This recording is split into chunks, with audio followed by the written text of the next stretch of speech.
And welcome, ladies and gentlemen, to episode 7 of the Look Back with Mac podcast. I'm Michael McKenzie. I'll be your host for today's episode. And if you're listening to this on Anchor.fm, Apple Podcasts, Spotify, Google Podcasts, any of the major podcasting platforms, this is episode 1 for you guys. So welcome to the Look Back with Mac podcast. I'm Michael McKenzie. I'll be your host for the podcast. This is a podcast, if this is your first time listening, where we talk about all sorts of sports topics. We'll dive into the world of college basketball, NBA, college football, and NFL, MLB, all those major sports. We don't stick with a single sport. We go with a variety of different sports throughout this. Today we'll be focusing on college football and a little bit of the NFL. We'll be talking about the college football playoff expansion debate. We'll look at the arguments for expansion and against expansion. Then we'll be looking at the NFL news, a couple of contract signings. One a week ago that we discussed in the last episode, but we really didn't give it much attention, so we'll give it a little more attention in this episode. And if this is your first episode and you want to check out the first 6, make sure to look it up on YouTube. Go into YouTube and in the search bar, look up a Look Back with Mac podcast. You'll find episodes 1 through 6. More than likely, I would believe if you want to go to the specific YouTube channel, go to YSN Live. Type that in the search bar. You'll see the YSN YouTube channel with their microphone logo. You can go check out the first 6 episodes there. And without further ado, let's get right into this episode. Again, we're going to start with the college football playoff expansion debate, the arguments for the expansion and against the expansion. We got 5 arguments for, 5 arguments against, and then we'll go into some of this NFL news. Let's start with our first argument for the expansion. It allows more schools to be represented. It gives the opportunity for those one-hit wonders or inconsistent programs to build their brand and try to change that label. It allows teams like Auburn, who maybe have a good year every other year, to get in at an 8 spot due to the fact that, Alabama or Georgia gets that automatic bid from the SEC, because there's going to be automatic bids. There's no doubt about it. If there's an expansion, there's going to be automatic bids given out in the college football playoff. And I really don't like that concept at all, but, I think that's what they're trying to do. And then it gives those group of 5 programs such as UCF, who had a couple of great years. They beat Auburn in 2017's Peach Bowl, which is why they believe they deserve a lot more respect than they get. But, I think they kind of have it brought upon themselves, especially after the Pitt loss this past year, week 4. I actually attended that game. It was a pretty fun game to attend last year. But, yeah, it gives the chance for those inconsistent group of 5 programs that if they can get a great year before their head coach leaves, like Memphis, their coach Norvell, I believe he left for Florida State if I'm not mistaken. UCF, they had Scott Frost in 2017. He left for Nebraska. Then they had I forget who they hired as their new head coach in 2018, but he has stayed, but the program hasn't been as good. They didn't win their New Year's Six Bowl in 2018, and then in 2019 they suffered some regular season losses to Pitt, Tulsa, Cincinnati. I don't even know if they won their bowl game, quite honestly. But, yeah, it allows those group of 5 programs who don't have a big label to get themselves into the playoff, try to get some recruits to come to their program, try to get their name out there to the masses, and let people know that this is a program who can be in the national championship picture. Because if you're in the playoff, you're in the national championship picture. The only championship picture are the teams that make the playoff. There's a playoff picture where there's more than 4 teams, but there's only 4 teams that can be in the national title picture, and it's the 4 teams that make the playoff. If we expand it to 8, there's going to be 8 teams that are in the national championship picture because there are 8 teams in the playoff. So if you can get yourself in that national championship picture and say, we were in the college football playoff, we were in the national championship picture, that is going to get your name up on recruits' boards. It's going to get your name out there. Some recruits are going to say, this is a program, it's evolving. I might want to be part of that building of the brand over here in Cincinnati per se. Let's say Cincinnati has a couple of good recruits. I think they're going to get Corey Kiner, a running back who a lot of people thought would be an Ohio State take after last year's absolute debacle of running back recruiting. But then they took Travion Henderson, 5-star, and they also took Evan Pryor, the 4-star from North Carolina. It was at one time reported that it might be Travion Henderson 5-star and Donovan Edwards 5-star. 2 5-star recruits in that class. So they've had a pretty dang good class. We'll talk about that in the next episode.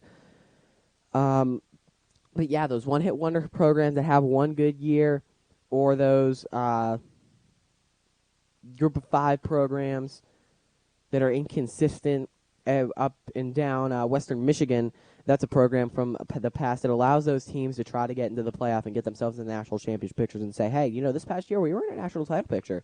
So if you want to come play for us and try to get us further in the national championship picture, try to get us into the playoff semifinal, or maybe even the national championship altogether. It's going to be a big argument for recruiting, and it's going to allow the brand of those programs to build immensely.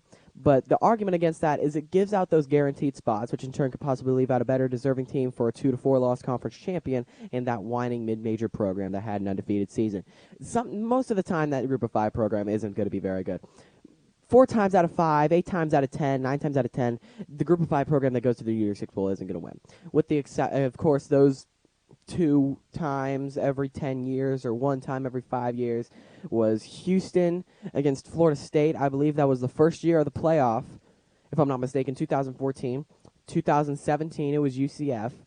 That's it for the past decade. That's that 8 out of 10 group of 5 programs get in to the New Year's Six Bowl and actually win. You had that Western Michigan undefeated team, and I believe it was 2015.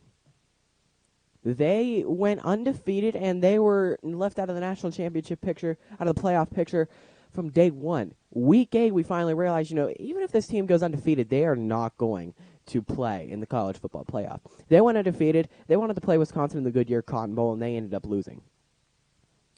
Talk about Memphis last year. They lost in the same exact bowl, the Goodyear Cotton Bowl. Lost to Penn State in a shootout. UCF in 2018 looking to defend their crown, extend their winning streak to 26 games. They lost in the PlayStation Fiesta Bowl to LSU. You talk about the year before UCF.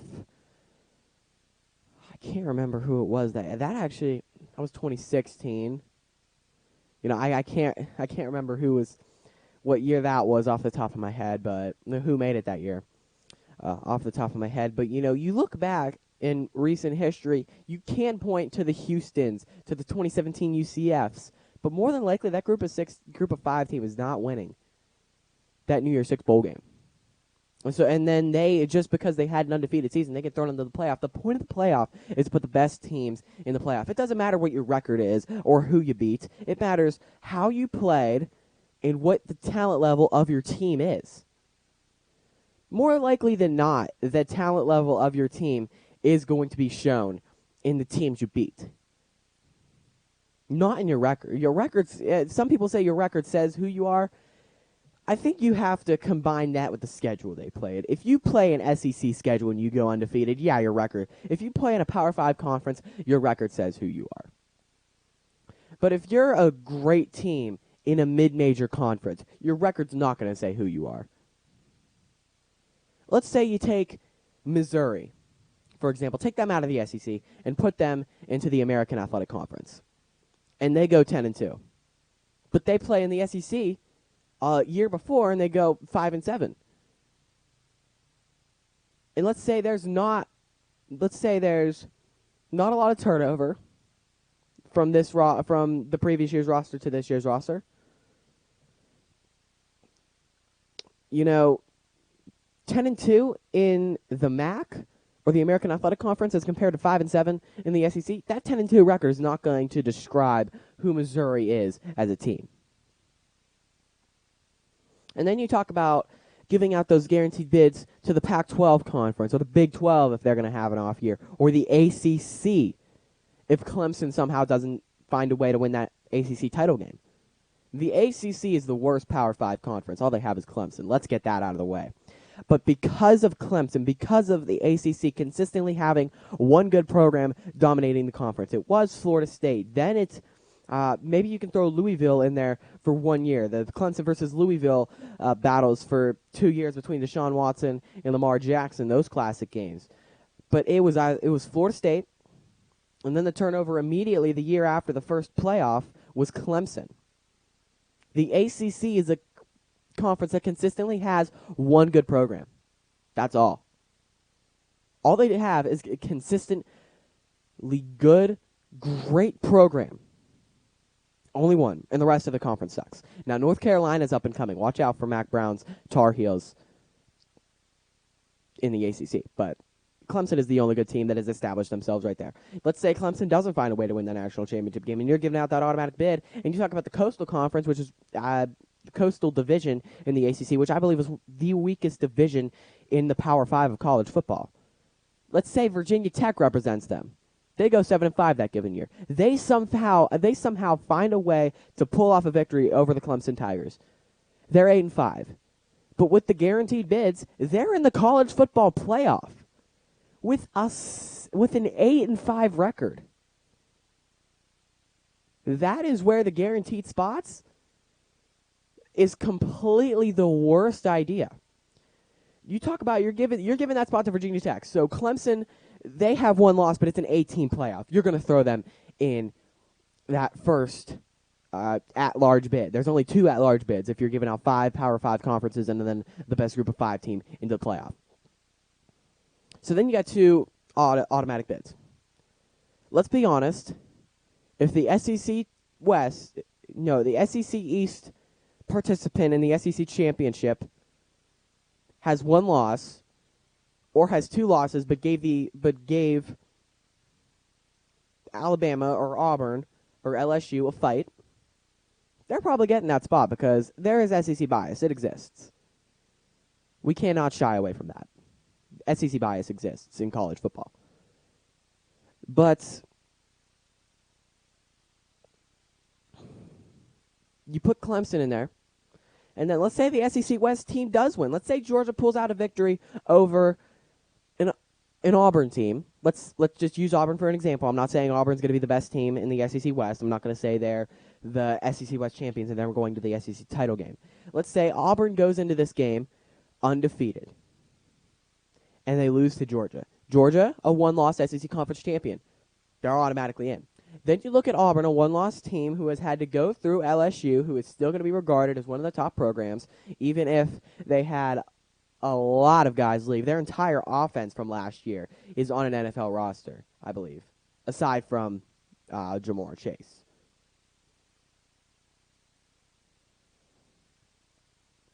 So they beat LSU. They're going to have to beat Alabama in the Iron Bowl. They're probably going to have to play an SEC East team named Florida. They beat them, which I think they're going to be a decent program this year. Talk about those 3 wins. If you're a 1-loss non-conference champion, that doesn't matter. You threw Ohio State in there in 2016 because of that. You threw Alabama in there in 2017, same scenario. So you're going to definitely do the same to Auburn.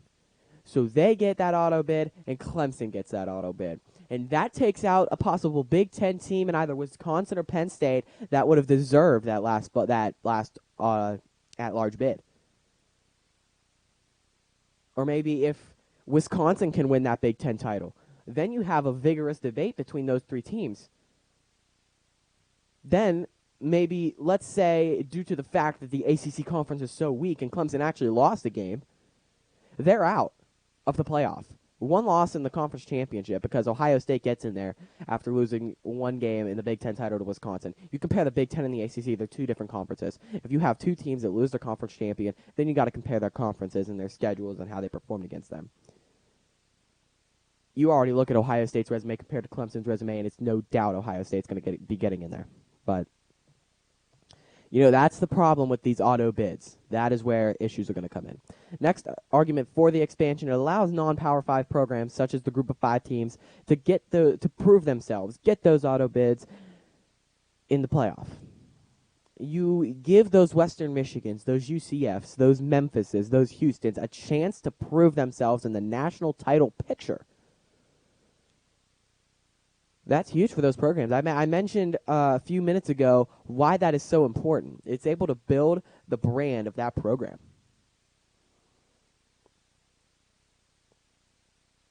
So the group of 5 teams getting in that guaranteed spot, it's huge. The Houstons of the world, who defeated, I believe it was either Oklahoma or Florida State in the Peach Bowl in 2014.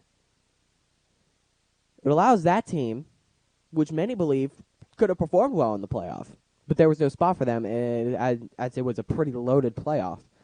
You've got Alabama number 1, Oregon number 2, Florida State number 3. Maybe you move Ohio State up to 3. You put Houston in at 4, and you take Florida State out because they had a dreadful performance, but they went undefeated that year, even if it was the ACC.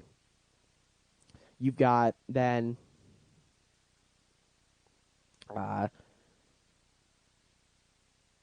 Houston at number. Let's say you take Florida State out. You put Houston in at number 4. They get a chance to prove themselves, and you give those programs a chance to prove themselves. That's huge for that fan base, for that university, because they are going to have a huge party. Because, they're in the national title picture. They're 2 wins away from winning a national championship. They're not thinking about that. They're just thinking about how happy they are to be there. To have a program representing that entire university in the college football playoff. It would be huge for the universities. It would be huge for the fan bases. It would be huge for the programs in general because they're going to generate a crap ton of revenue from that. We'll get into revenue and money stuff a little later. But those group of 5 teams getting in, it's huge for the fan bases. It's huge for the programs. It's huge for the universities. But the argument against that is it completely ruins the whole point of the playoff, which is to put the best teams in the playoff. Sometimes it's most deserving. We're not going to shy away from that. It's been an inconsistent who gets in. The consistent thing about the playoff is they get it right. We have to look at the fact that they get it right. It doesn't matter if they left out Ohio State 2 years in a row. 1 year, I think it was wrong, but they consistently get it right. 2014, 4-seed debate between TCU, Baylor, and Ohio State. Ohio State gets in after that 59-0 Big Ten championship performance over Wisconsin, and TCU and Baylor won that same day, but defeating much lesser teams to share the Big 12 title. Ohio State gets that 4-seed. A lot of people think, TCU deserved that 100%. Baylor might have deserved that. But Ohio State proves everybody wrong because they win the national championship that year. Next year, 2015, not much of a debate at all. The top 4 teams had separated themselves from the rest of the FBS, the rest of college football. So there's no debate there. 2016, you got 4 teams who a lot of people believe should be in the playoff, but then it was a loaded top 6, top 7 last year because you had Wisconsin and Penn State 6 and 7 battling for the Big Ten title. They were going to have to hope they could get somebody to lose up top and get one of those spots. Washington didn't lose the Pac-12 title, so they get in at number 4. Talk about Ohio State, a 1-loss non-conference champion, but they put them in because of their performance throughout the season. Penn State, some people thought should have belonged in there. They go to the Rose Bowl in a classic against USC. They end up losing that game. So if they would have gotten in over Washington and played Alabama or over to Ohio State and played Clemson, I don't think there would be much of a different result. So the committee gets it right that year because in 2016 and I believe also in 2018, it came down to the top 2 teams, Alabama and Clemson. Talk about 2017, Alabama, a 1-loss non-conference champion, and Ohio State, a 2-loss conference champion. They put in Alabama. A lot of people, including myself as an Ohio State fan, debated against that. Alabama goes on to win the national championship, the second 4-seed to ever do so. Then next year, 2018, you get Notre Dame and Oklahoma, who get blown out. But it's down to Clemson and Alabama again at that top 2. Ohio State, I believe, should have gotten in at number 4 that year. Maybe Georgia in at number 3 over Notre Dame because they need to join a conference before they can prove that they are legitimate national championship contenders. They are legitimate playoff contenders. But yeah, in 2016 and 2018, it doesn't matter that the 2 semifinal games were blowouts. It matters that the top 2 teams were really what it came down to. When you look at it, no other team could have been... Excuse me, I knocked mic down. If you're watching this, you just saw that. If you're listening to it, I knocked my mic down. But when you look at it, in 2016 and 2018, it came down to the top two teams. Nobody else would have, you could have thrown into that playoff, would have given you a different result. And you give out those guaranteed bids, it's terrible because then you're putting teams in there that aren't the best, that don't deserve to be in that college football playoff. It completely ruins the entire point of the playoffs existence. I'm going to fix this real quick. See if I can get it back to where it was. There we go. Next point for the expansion, it closes the door on the this team should have gotten in debate. It was pretty big a debate in 2014. TCU should have gotten in over Ohio State. Ohio State lost to Virginia effing Tech. They should not be in the playoff. They won the national championship, so that debate's door was closed. Let's talk about 2016. Penn State, I don't care if they lost 2 games. They won the Big Ten title. They beat Ohio State. They should be in the effing playoff. Lost to USC in the Rose Bowl. Talk about 2017. Ohio State should have been in the playoff. I don't care if they're a 2-loss Big Ten champion. The second year in a row we had that debate. The 2-loss Big Ten champion should have gotten into the playoff. Ohio State should have gotten in over Alabama. Alabama didn't even play in the conference championship. Alabama went on to win that national title. 2018. Oklahoma and Notre Dame, they don't deserve to be in the playoffs or to prove themselves in that SEC title. And Ohio State, even though they lost to Purdue by 29 points, they should still be in that playoff. Did you see the way they played against Michigan? It came down to the top 2 teams. I don't believe Georgia and Ohio State being in that playoff at 3 and 4 would have changed the outcomes of those semifinal games at all. Maybe the final score, but not the winner. So that debate, for the most part, the door is closed. The door gets closed. But on the other side of that, we'll actually go into the other side on that in a second. If you're listening to this on Apple Podcasts, Google Podcasts, Spotify, or Anchor, we're going to take a quick ad break, so we'll be back in just a couple of seconds. I had to take the quick ad break there for those of you listening on Anchor or Apple Podcasts or Google Podcasts or Spotify. We had to take the quick ad break there. If you're listening to this on YouTube, it's just a quick second cut. But the point against the expansion, after it closes the door on this program, this team should have gotten a debate, even though I think as I read it and as I go through this, that debate would probably get a lot bigger, a lot wider. More than likely. The expansion opens the door to this team belonged in a New Year's Six bowl game. This team belonged in a regular bowl game debate. Let's talk about putting a group of 5 program in there. Let's say UCF from 2018. After their 2017 performance against Auburn, they get into that college football playoff. 25-game win streak, absolutely they deserve a chance. They go on and play, I believe the 1 seed in 2018 was Alabama. They go on and, I believe, would have gotten absolutely jackhammered, mollywopped into the ground by Alabama. Then you put that Pac-12 team in there. I believe it was in 2000. We're talking about 2018. Pac-12 has made the playoffs in 2016. Washington. I believe, correct me if I'm wrong, but I believe it was Oregon made the playoff that year. Not made the playoff, but won the Pac-12. Let's say you got 2-loss Oregon. They're in the playoff because of that Pac-12 automatic bid. They're playing 2-seeded Clemson. They get it handed to them. So that's 2 teams that would have belonged in a regular playoff. And you talk about how the TV schedule is going to work. I believe it would be similar to the NFL playoff format for the first weekend of games, the quarterfinal games. You talk about 2 games on Saturday at about 4 o'clock and 8 o'clock, and then you talk about 2 games on Sunday at 1 o'clock and 4 o'clock. You talk about, let's say, the 4 o'clock and 1 o'clock, the 4 o'clock spot on Saturday and 1 o'clock spot on Monday belong to the 1-8 and 2-7 games. Let's say what I believe would have happened in those games, 2 blowouts happen. And then you have wasted 3 hours of time where you could needed to be filled because this team didn't belong in there, but you're giving out guaranteed spots. The only place where I believe guaranteed spots works is in a 68-team tournament field in college basketball. Because in college basketball, it has been proven that those lower-level programs can maybe pull out a win. Because you're talking about that tournament belongs to 100-some programs.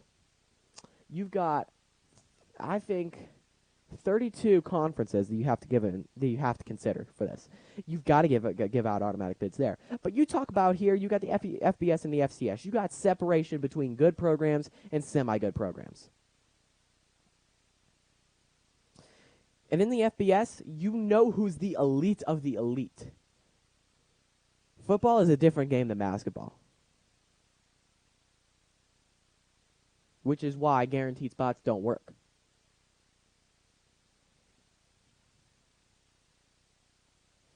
And you say UCF belongs in the playoff, and then they get hammered, so then, they probably should have gone to that Fiesta Bowl game.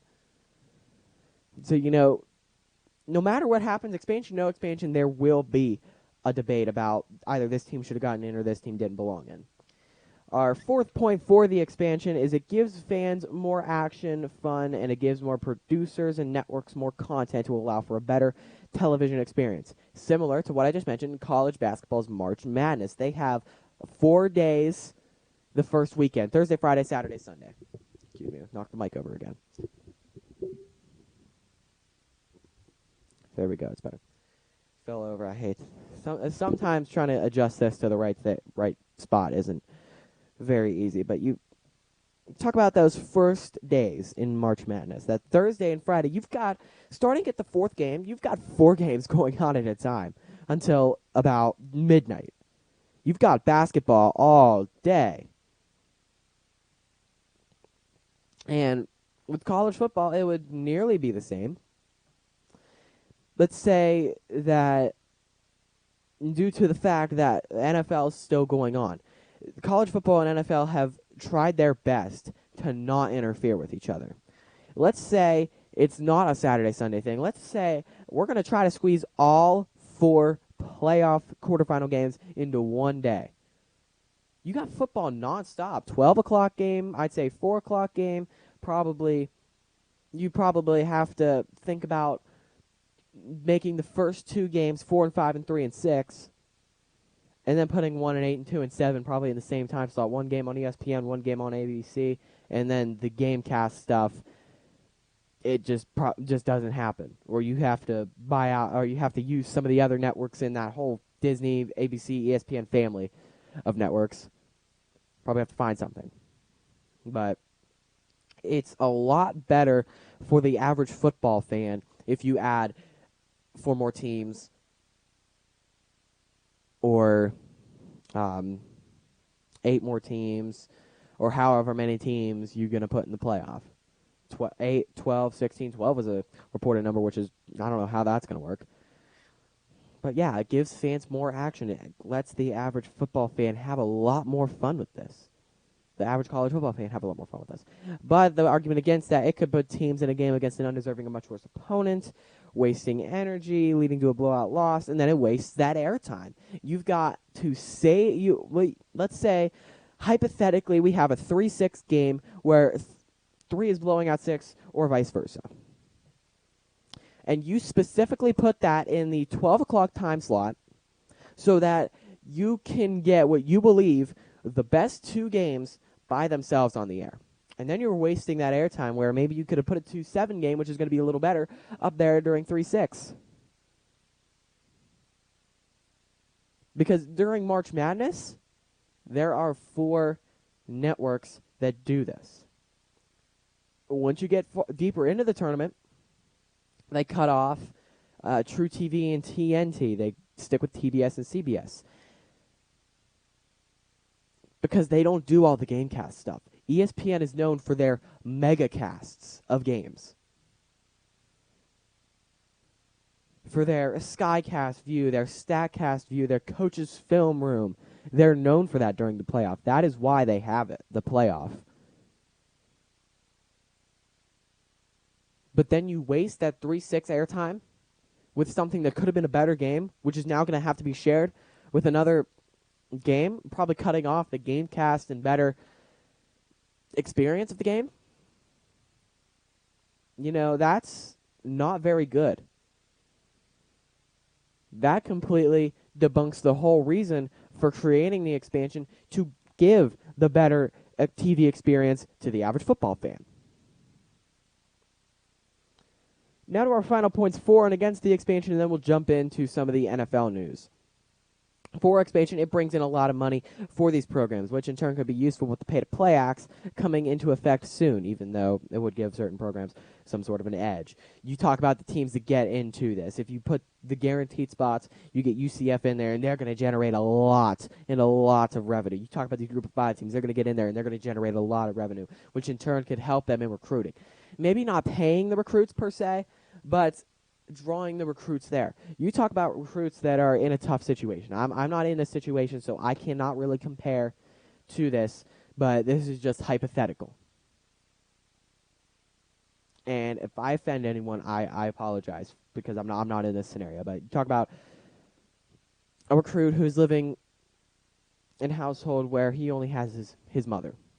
Let's talk about a single mom trying to raise 2 or 3 kids, struggling day in, day out to put food on the table and keep the roof over top of her family's head. You talk about a kid who can go to a program where he can get money to help his mom out, to help his family keep food on the table and keep a roof over their house. Maybe put a car in their driveway. Hell yeah, the recruit's going to go there. There's no doubt about it. That would be a huge boost for programs in terms of recruiting. So the revenue generation with the players being able to gain money off of their image and likeness, and more than likely there's going to be the rules on recruiting paying will be a little less strict, I would imagine.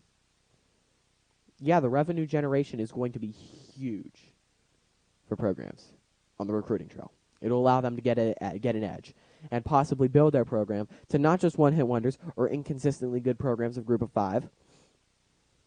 It'll allow them to make a consistently good program that is in the playoff picture or in the national title picture year in and year out. But the argument against that is it adds an extra game or 2 for players where they could get injured, leaving their chances at an NFL career in doubt. You talk about, let's say we've got the first game in the playoff. You've got 8-seeded UCF. This is all hypothetical. They've got a defensive edge rusher who is projected to go 3rd, 4th round. He's a pretty good kid. He He's going to go to the combine. He's going to have a pro day, and teams are going to look at him highly on draft boards. He gets an injury. Let's say he has a 6-month injury. Say it's a jawline fracture. Say it's a jawline fracture, broken clavicle, something up here.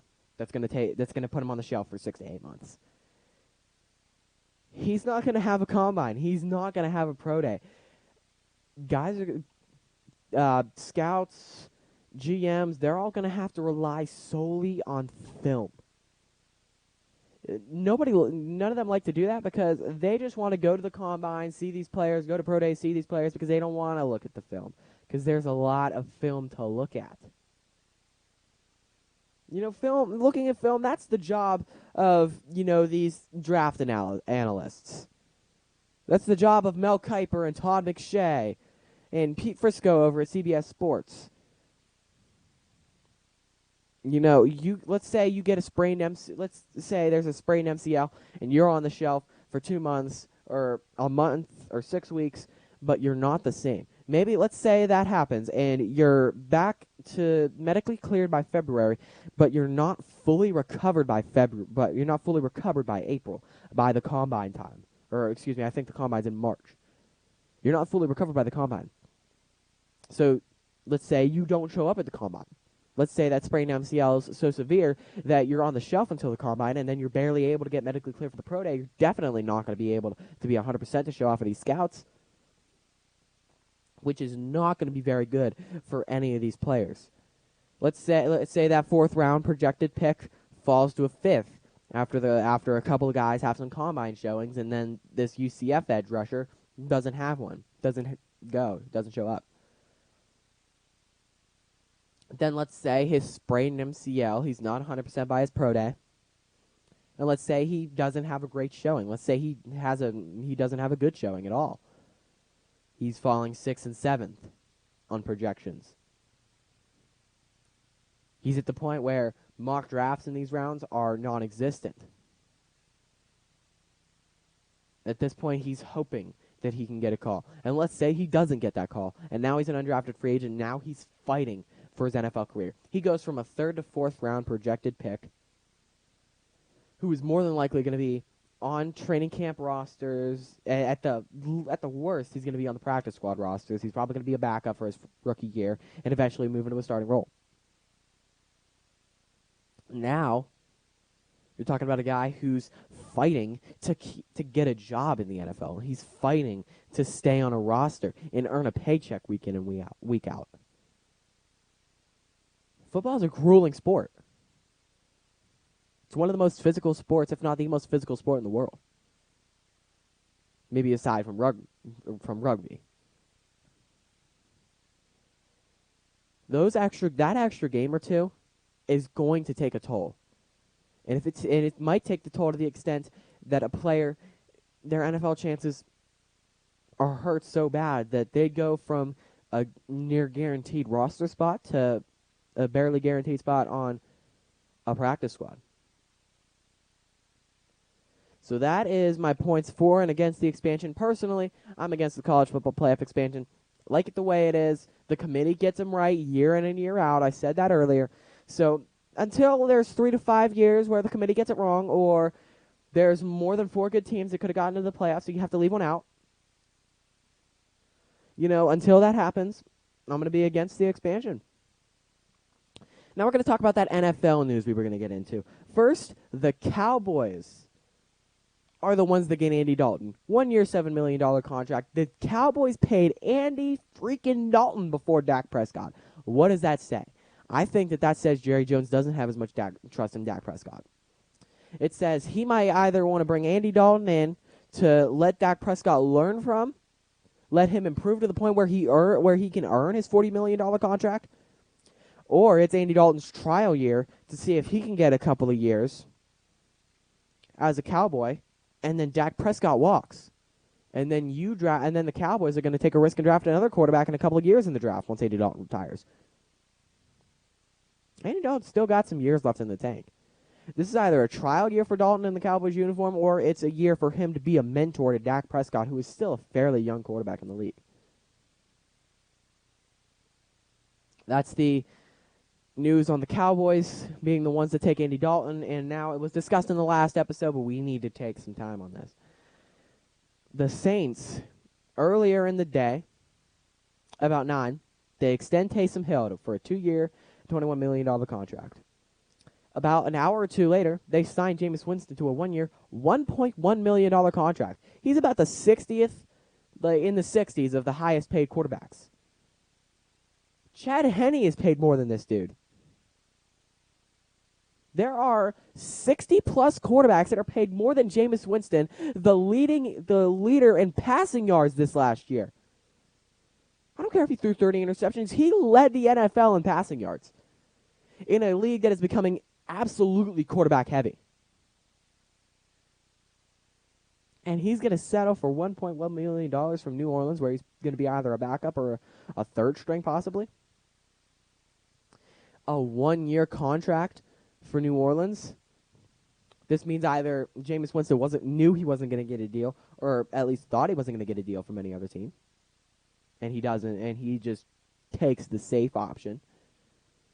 Or he wants to go to the Saints, either learn under Drew Brees, because he's still a fairly young quarterback as well, drafted in 2014. Yes, he's been in the year for 6 leagues, but he hasn't really proven himself. He can learn under Drew Brees and maybe stay in a Saints uniform, or take that experience and go somewhere else.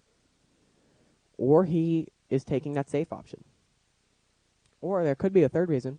He wants to prove himself to Sean Payton that he's going to be the next New Orleans great quarterback. So that is an interesting, I'd say, conflicting two transactions by New Orleans. That is going to wrap it up for episode 7 or episode 1 of the Look Back with Mac podcast, depending on where you are listening to this from. If you're listening to this on Anchor, Spotify, Google Podcasts, or Apple Podcasts, or any other major podcasting platform, make sure to look up YSN Live on YouTube. You can check out the first 6 episodes there. And if you haven't watching the show for the first 7 episodes, make sure to stay tuned for episode 8 that is coming next week. And again, this is Michael McKenzie signing off for the Look Back with Mac podcast.